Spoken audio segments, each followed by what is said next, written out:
So, to hopefully answer your question, you were asking about the due dates and whether I was going to change them. So, I just wanted to show you something really quickly is that the agenda and the calendar should be matching up.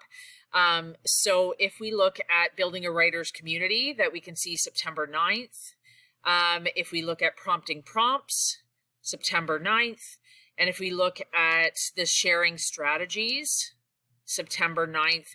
And this one was a little off. I realized I had set it to Friday instead of Monday. I want to make sure everybody has the opportunity to participate in this multiple times. So I had it as the 13th here, and now I've adjusted it there. It did say the 10th, but I've changed that. So if it was those due dates that you're asking about, that I've just made sure that those match up.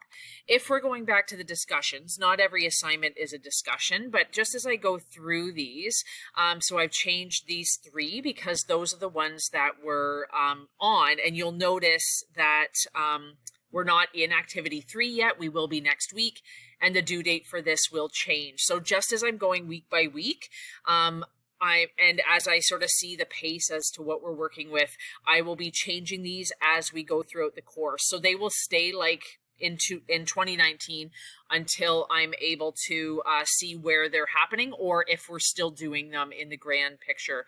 So I hope that answered your questions just as to the due dates and what's matching up to what.